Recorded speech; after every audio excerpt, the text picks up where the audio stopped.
She is. So this is a very special part of the day for us. Wendy invited me 5 years, my God, Wendy, 5 years ago.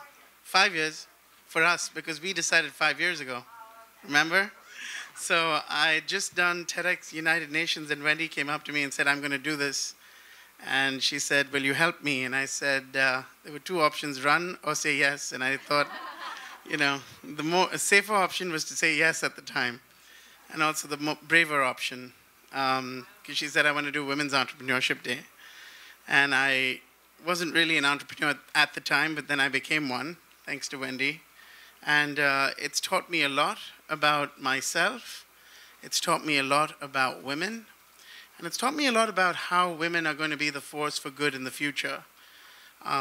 Personally, I believe that we don't have a problem with abundance of resources or technology. We have a leadership problem here and now. And you see it right at the top. And it trickles right down to the bottom. So I feel that the power of the future beholds women to come together and support not only each other, but us, men, to rise up and become better men of the future. So with that, I introduce the WEDO Fellows, which are the cornerstone of what I consider the future. So these are extraordinary women doing extraordinary things from around the world. We have someone from Denmark, from Guatemala, you know, and right here in the United States, right here in New York. So you're going to hear some incredible stories, and I'm not the show, so I'm going to get off stage. But yeah, the more important piece is that we support one another through our stories, and more important, through the impact we have in our lives. So thank you for having us, and welcome, WEDO Fellows.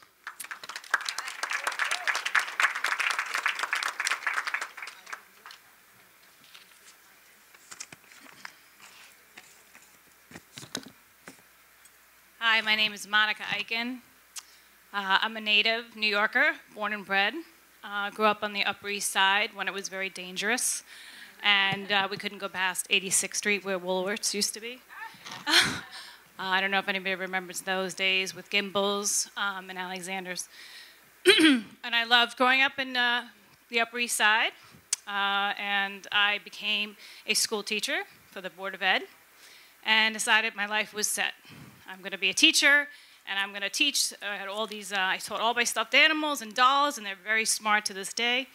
And I did all my schooling in New York. I went to Hunter College. I went to St. Stephen's for elementary, and I went to Cathedral for high school. So I'm very proud to say I'm a native New Yorker. And my life took a turn on 9/11, 1999. I met my soulmate, Michael, and in Riverdale in the Bronx. I was teaching in the South Bronx, and I thought this is my soulmate. So remember, 9/11, 1999. And we planned our whole lives together. So 3 months from there, he proposed, unbeknownst to any of us. I said yes. I was kind of in shock at the time. It was 3 months.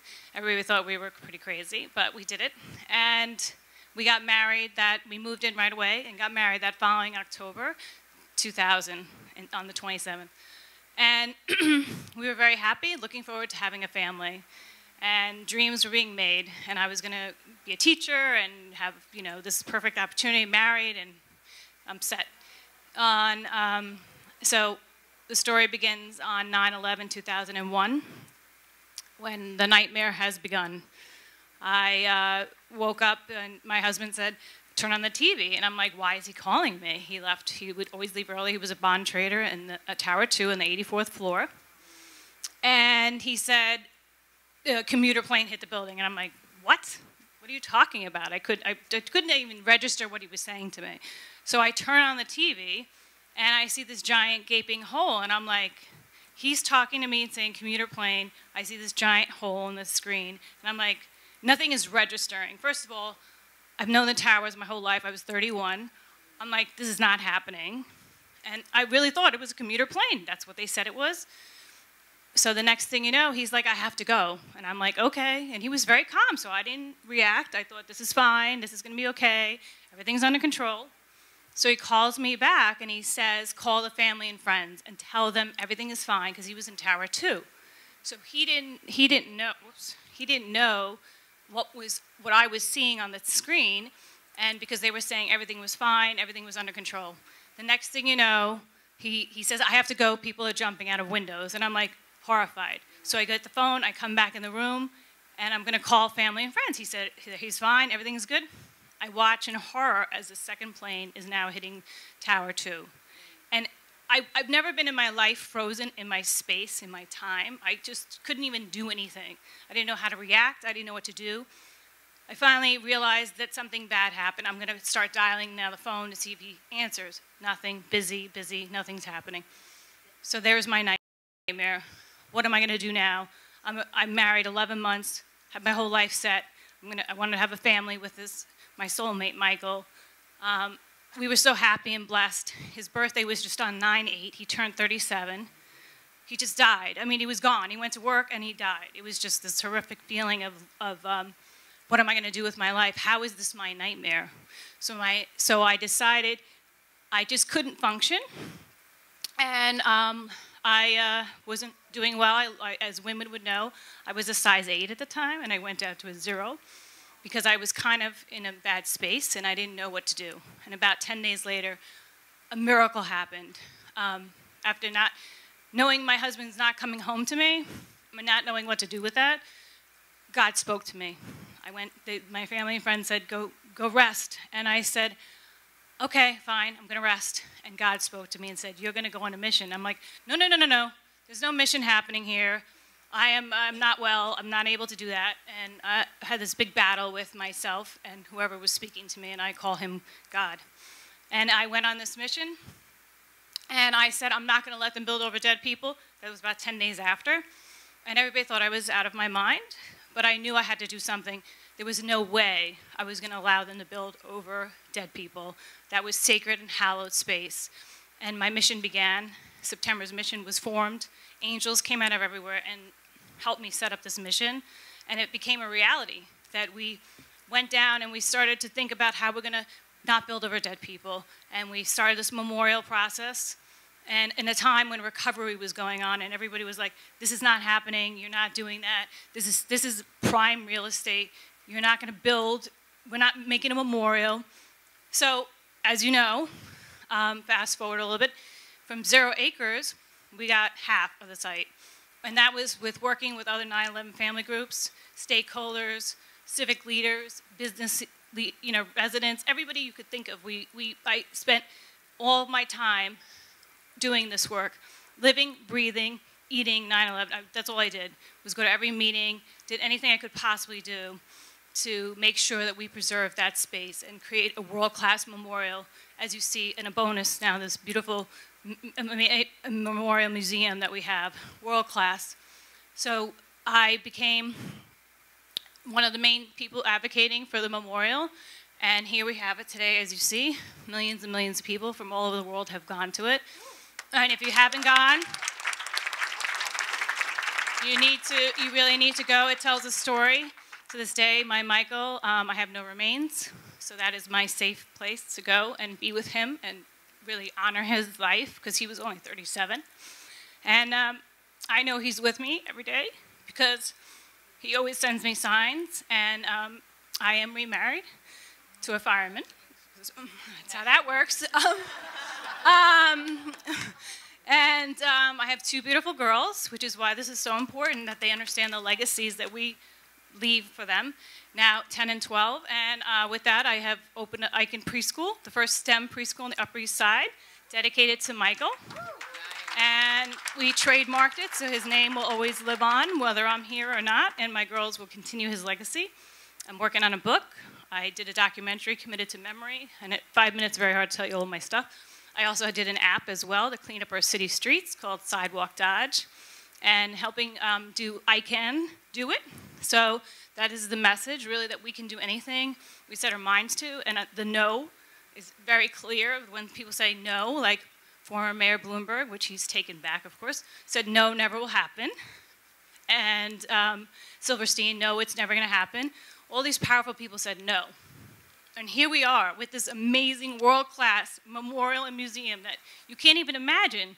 It's it's still hard for me to even know that we did this, that little old me went and did something and so powerful that millions of people have now gone to, almost 60. So it's amazing, and I'm glad, thank you for listening to my story. We can do it, girls. We can do it. No is the new yes, and I like that.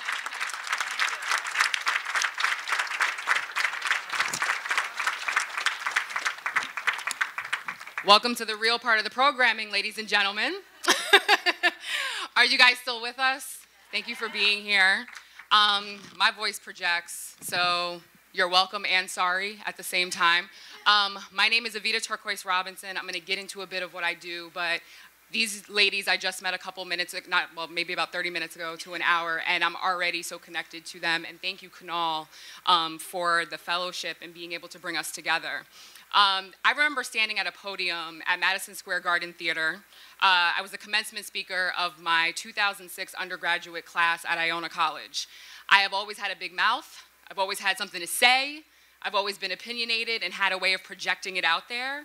And I stood up in front of thousands of people in this theater telling everyone that after graduating from college, I was not going to go find a job. I was going to travel the world.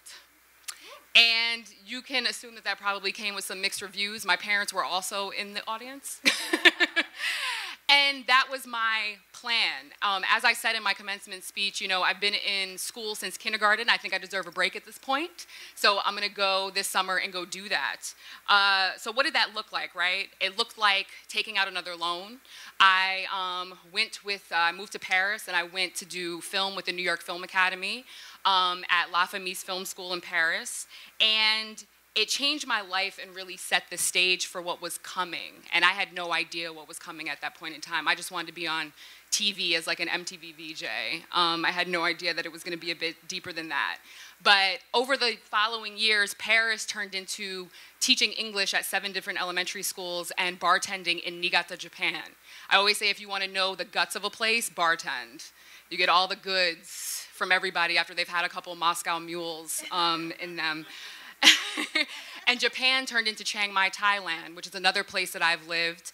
And I was there shooting a travel web series that I was cast on at the time. But also, that trip got cut about a month short because while backpacking on a visa run between Cambodia and Chiang Mai, I was stung by a mosquito and ended up catching dengue fever. So I was in and out of the hospital for a little bit. And my family at the time, who had been living vicariously through me and my travels, was like, how about you come home now and figure out life for real and see, you know, get well and get some money because we're tired of like funding this and you don't need any more loans. So while as a 20-something-year-old black woman that was backpacking and gallivanting around the world, the one thing that I kept asking myself were, where are all the travelers that look like me? They weren't on television, they weren't represented in mass media, and at that time, in 2010, 9-ish, that I was doing all of this stuff, there was not even really a representation for us on social media. A lot of things were still new. I don't even know if Instagram was around, actually, when I lived in Japan at that time. It hadn't started yet, and Twitter was just starting to pick up steam. And so, fast forward to September 2011, and I took 100 people that I had met abroad and had gotten at least one passport stamp, which is the prerequisite for my group now. And now in the last 6 years, I've grown it to 17,000 people in a community for millennial travelers of color called No Madness Travel Tribe. And this has been my baby, thank you, for the last 6 years. And it was the first of its kind. I always say that the difference between regular people and entrepreneurs is regular people are like, oh, somebody should fix this problem. Entrepreneurs are like, yes, nobody has fixed this problem, and I'm about to, and I'm gonna make money off of it. Thanks for the idea. And so that's fitting. And so my online, and now has grown to a very much offline community, has grown to all of these people. We've taken over 30 trips to everywhere from Samoa to South Africa to Panama to Holi Festival of Colors in India, all the way to running with the bulls in Pamplona, Spain. Yes, I have had groups of black people run with the bulls in Pamplona, Spain. We are the only black people in Pamplona, but we are in there. And everybody has come back with their limbs intact. I have a very good track record. I'm the one to go with, okay? And what's really cool, given today's theme, is that of the 17,000 members, we're 85% female. So we represent, yes, We represent this demographic primarily of women travelers of color that are really breaking ground and stereotypes. And that's important for us historically because I just recently gave a TED Talk, which is how I know Kunal. And the first part of my TED Talk was about the history of this and how as African Americans, our safe space, especially traveling in the States during Jim Crow, was with the Negro Motorist Green Book. The Green Book outlining safe spaces that we could stop for lodging and car repairs and food traveling around the US. Even noting sundown towns, which are like all white neighborhoods where blacks had to leave by sundown or, you know, face death or police force. And it's really important for the world to know our story and why black travel as a movement now known on social media is so important historically for everybody because black history is still part of American history. Thank you. And so to wrap this up for you guys, I really want to call on the United Nations community to really partner with influencers who may not be celebrities, but are doing the work on the ground and building the communities, both domestically and internationally, because we are your next generation's representation. We are the ones doing it now and that are going to be taking it over when people have rolled out.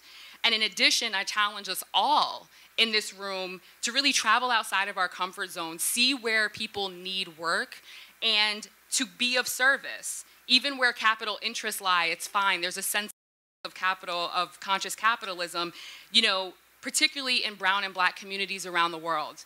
And if you do extend that hand and reach out and help, do it while honoring the history of our possibilities, while also understanding what we can bring to the future. So that's my message for you. Thank you.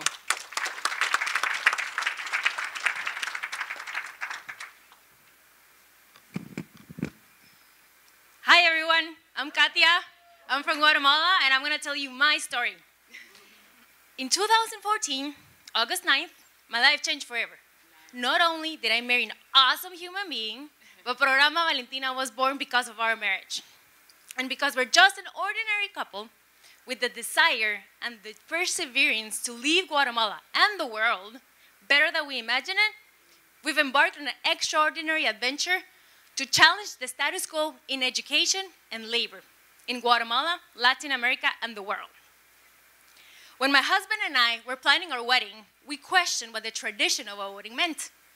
In terms of all the love we would receive from family and friends, usually in the forms of gifts, we wanted to transform that into something bigger, something that would reach more people exponentially. Hence, we asked for donations. Donations for a cause that was close to our heart. And that cause ended up being Programa Valentina, named after the first woman in space, Valentina Tereshkova, because we wanted to put Guatemalans, particularly women, on a rocket to better opportunities. And that rocket, jobs in tech. My husband and I are true believers in the power that is open source and sharing our ideas and dreams. In order to grow, you need to share. And sharing has led us to meet amazing people and organizations, including Jessica Hammer and Funcepa, whom we partnered in Guatemala to co-create Programa Valentina. Throughout our journey, we've met many more and countless organizations and people who've been instrumental into helping us get a little step closer into solving the challenge that is unemployed youth. And like we say in Programa Valentina, stars keep aligning in our galaxy.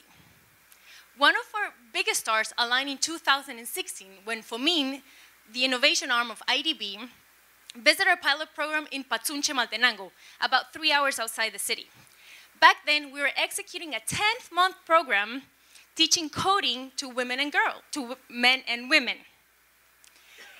FOMIN saw the potential immediately, and in a couple of months, in a record time-breaking approval process, we got a confirmation of a $600,000 donation to grow the project for the next 3 years. Now, that's what you call rocket fuel, right?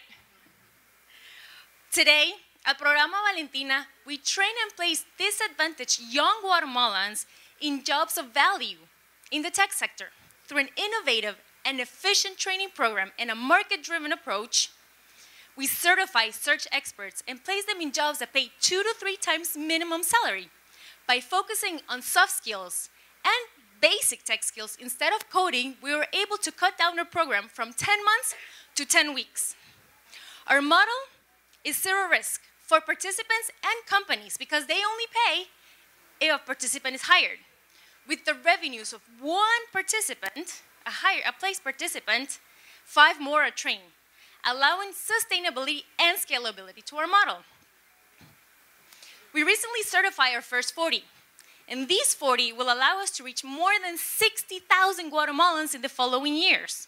It's amazing. So I would not forgive myself if I didn't take advantage of this opportunity, of me here standing today, and make the bold move and ask, who here would like to hire a certified Guatemalan for a job? Who here would like to donate computers for one of our labs around Guatemala, or just donate to the cause? I'll be looking for you who are like raising their hands. To leave a final thought with you, in a scenario quite like this one, with a speaker in the audience, someone shared what he thought would make Guatemala better. His answer became the seed that flourished years later into an impact endeavor called Programa Valentina. This certainly gives an optimistic angle to the phrase, be careful what you say. Someone who wants to change the world might be listening. Thank you.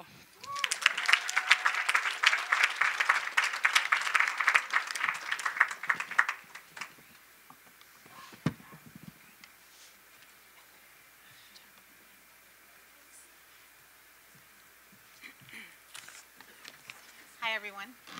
Sorry, the smaller person in the group. Everyone, I'm Shelly Collins, and I'm here today thanks to Kunal Sood. I'm very honored to be here in a room full of like-minded people who are celebrating Women's Entrepreneurship Day as much as I am. I founded the Shatter Fund to invest in technology companies that are started and led by female entrepreneurs. And what I'm going to do next is take the last 20 plus years and put them into 5 minutes and hopefully give you the highlights of why I did it and what change I'm striving to make. So basically my background is I'm a child of STEM education. I have an undergrad and graduate degree in information systems. That degree in technology, thanks to my amazing parents and my dad, who was the Tiger Indian dad, really opened my gateway to any industry that I ever wanted to work in. So, for example, I started my career early at Oracle Corporation. I was there for 10 years.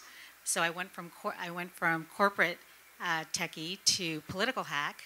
I went into politics and I worked on campaigns for Kamala Harris and Barack Obama and Tim Kaine as a technology advisor. And also, I was advising on Hillary Clinton's Women in Public Service project, where I advocated for more women in public service around the globe and spoke to women and girls in India and Tanzania about the need for entrepreneurship and the importance of a STEM education, because if you have an education rooted in the critical thinking skills that come with a STEM education, you can do anything.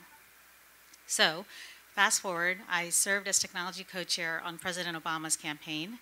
He won. And from there, I was appointed in the administration to the President's Council for Women in Business. I spent 3 years on that council, and I really sank my teeth into what does it take for female entrepreneurs to have a level playing field? How do we reach financial parity? And the answer is, it's going to take a long time. It's not going to happen in this generation, but we need to start working now. And so that's when the Shatter Fund came along. I'll give you some numbers as to what it takes and where the numbers are going. So when there is a female entrepreneur at the helm of a company, the return on investment is 66% greater than it would be with an all-male or less diverse team. That's number one. Yet, less than 4% of venture capital dollars flow to female entrepreneurs. The number of female investors like myself and like Jesse Draper, who spoke earlier, have trended in the wrong direction. They've gone from 10% in 1999 to 6% currently. And I'll leave you with one more staggering and just painful stat, is that in the 80s, the women who had computer science degrees, women in comp sci, were 37%. As of 2013, that number has gone down to 13%. So clearly the numbers are going in the wrong direction. So what do we do about this? Our call to action is twofold. My call to action is number one. Through the Shatter Fund, I'm putting my money where my mouth is. No more talk, no more op-eds. Women need investment. They need cash. They need cash to scale their companies, period. When they have a level playing field in financial parity, then we won't worry so much about sexual harassment from other investors in the industry. They can stand their own ground and they can say, look, I have the resources I need. But it's not just about capital. They need access to mentors. They need people who look like them. When there is a female investor involved in a investment decision-making process, a female entrepreneur is 2.5 times more likely to get the capital she needs to scale her company. I've lived that. I've lived it on one end where I started my product and I was so eager to be at the table and I was pitching the largest startup in the land, and I'll leave it to your imagination as to who that might have been.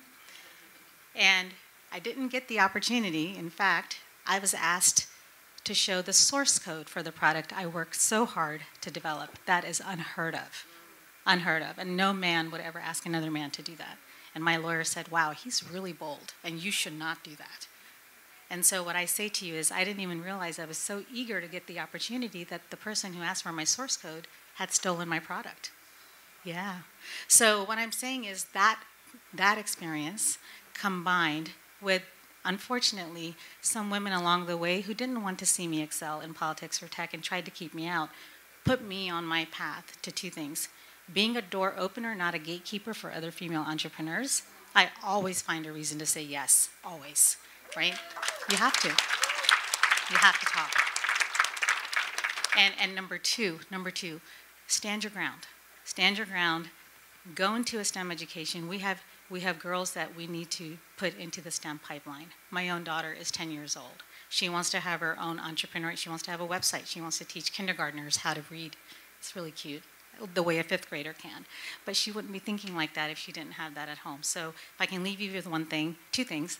Call to action number 1, invest in women, hard cash, no op-eds. Number 2, let's get a STEM pipeline going because we need to build our future entrepreneurs starting now. Thank you.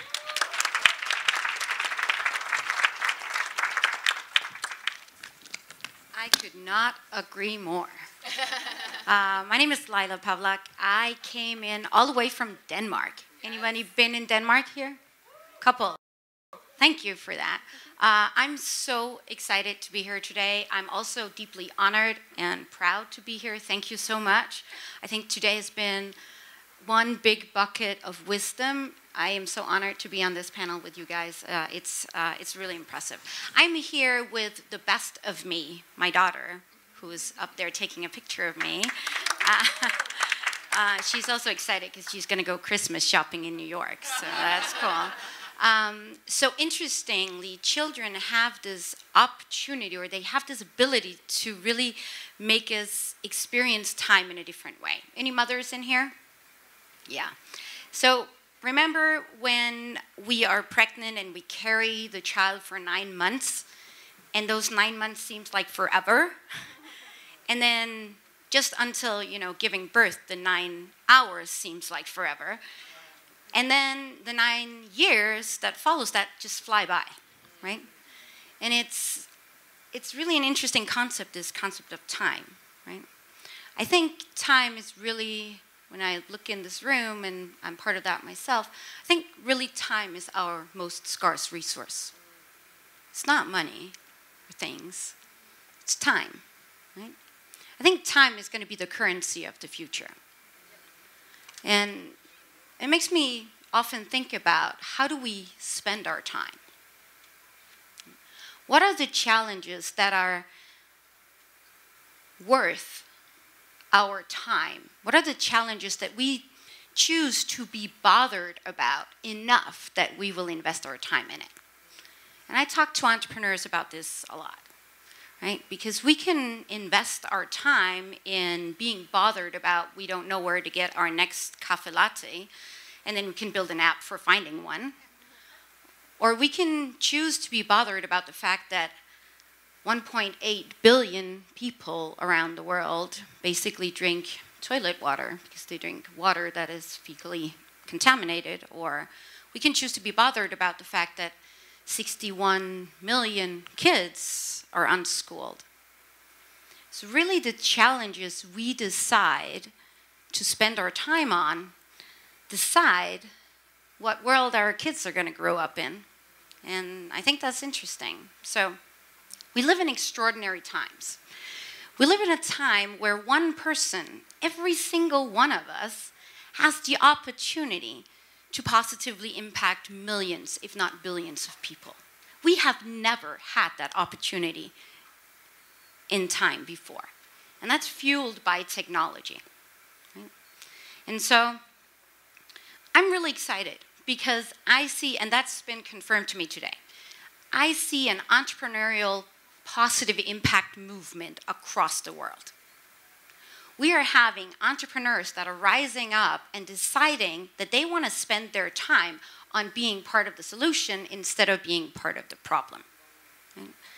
They want to spend their time on solving the big 17, the SDGs that we heard about before. Right? And we're going to move into a decade where we're going to have 3 billion more people online. Maybe it's only going to take 5 years. We're going to see people, girls, women around the world being able to go online, get knowledge, share knowledge, get education, build new businesses, and connect around the world. And we're going to see technology be distributed, and we're going to see the technology be democratized in a way that's going to fuel this entrepreneurial movement around the world. And we need to make sure that women and girls are part of that movement. And that means, exactly as you said, we need women to embrace technology. We need women to stand up and think of technology as something that can be a catalyst for scaling our positive impact, right? And we have done this before. I mean, think about the 50s and the 60s where, robots, washing machines are robots, right? Think about it. And technology like that empowered us to, spend less time at home and go into the labor market. And we changed the labor market forever. And we can do that again. So I think at the same time as we're moving into a more technological world, it's really important to think about the more technological we become, the more human we also need to become. And so I think women in particular has an opportunity, maybe also a responsibility, to really bring forward a new kind of ethical, moral leadership that this world needs. So if we focus on these 3 things, tackling the big problems of the world, leveraging technology to do so, and building our businesses on an ethical, moral leadership, we really have the opportunity to change the world, and I think we will. So I hope just something I said was of value to you, and it was worth your time, so thank you very much.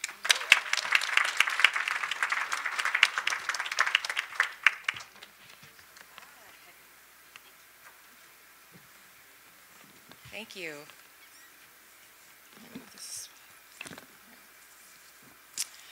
So thanks for having me. My name's Mina Chang, and I serve as the CEO for Linking the World. And I was going to talk about what we do and who we are, but we're at the United Nations, surrounded by amazing social entrepreneurs, female entrepreneurs, and then Kunal. And so I thought, as I got to know some of these ladies, I'd talk about something that I think we all have in common, which at some point in our life, we have doubt about our purpose. And we question, are we living our life on purpose? Are we doing what we were meant to be doing? What's the meaning of all of this?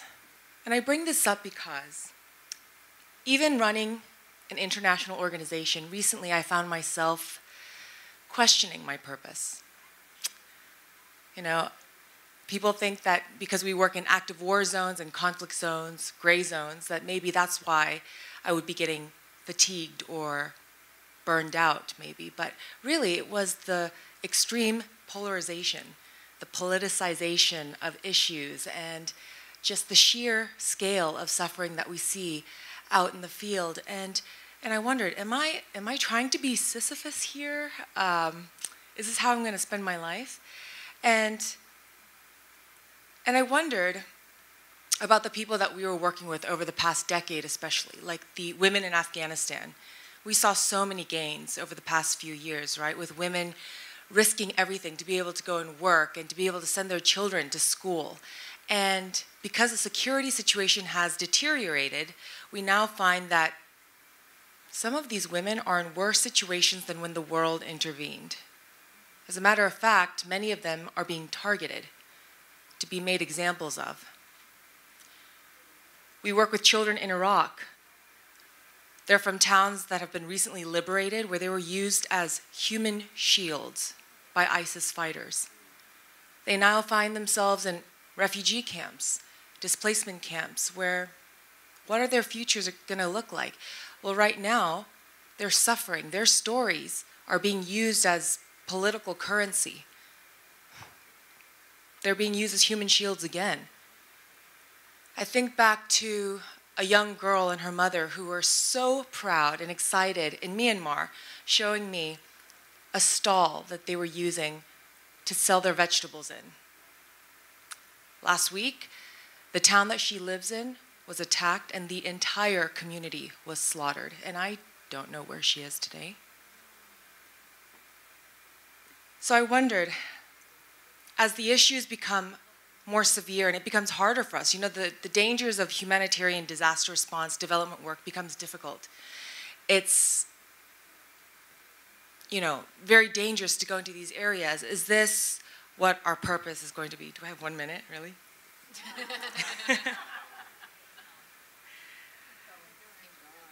One of the great privileges of this work are the people that we get to meet and get to know. And what we quickly realize with people internationally and here we have so much in common. Very little separates us other than the circumstances of our birth. And we may all have different journeys, but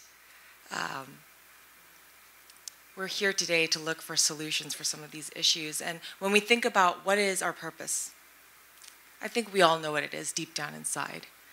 And you know what it is. And it's service. Service to a purpose that is bigger than ourselves. When we find our passions meeting a greater cause that inspires unquenchable curiosity within us, I know that that's where we found our platform to serve. And when we get to that place, just a leapfrog here, when we get to that place where we're wondering if we're living our lives on purpose, I encourage you to realize that it's normal, especially when it seems that the odds are stacked against us. The problem comes when we put timetables on our contributions and when we try to put meaning to things where that's not our job. Our job is to serve, it's to give, it's to carry that torch of hope forward, because our contributions will live on long past our time here on earth. Think about where you'll be 300 years from now. Where will you be 300 years from now? We're not going to be here, guys. What did we lay down as foundations for those that will come after us? This is where we have to trust the process and know that we are exactly where we are supposed to be right now. Thank you, each of you, for being such an inspiration and answering that call. Thanks for that 1 minute. Thanks, guys.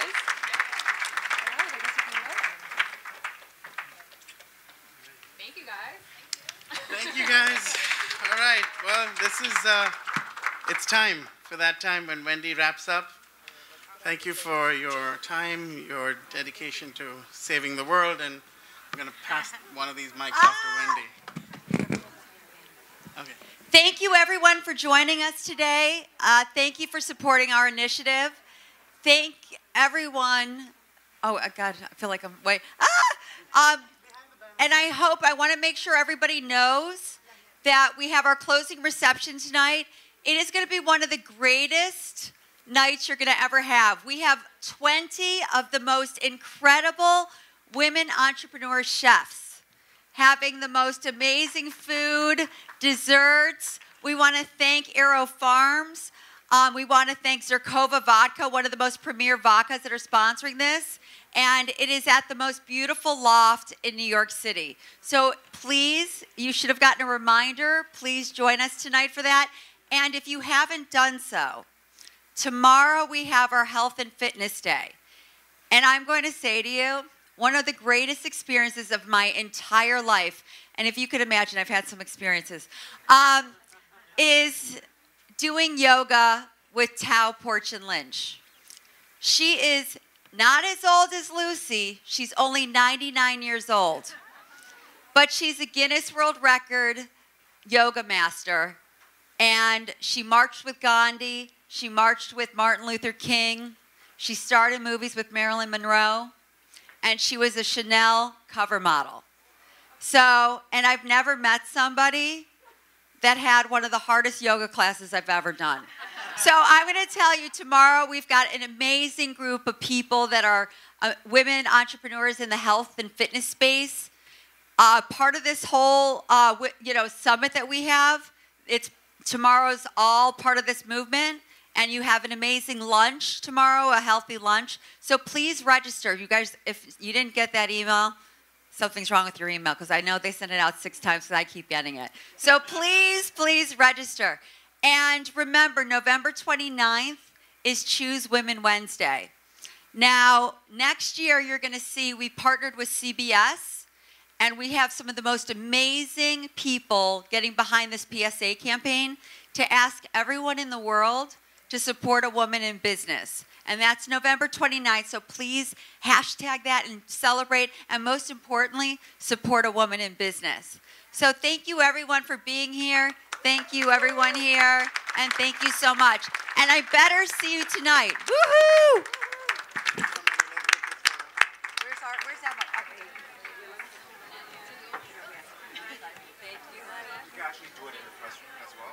Oh, let's do it in the press room. Yeah. Let's do one. Chance, me one here in the press room or no? Okay. Cheers. Let's go. Yeah. In the press room. Remember, pictures are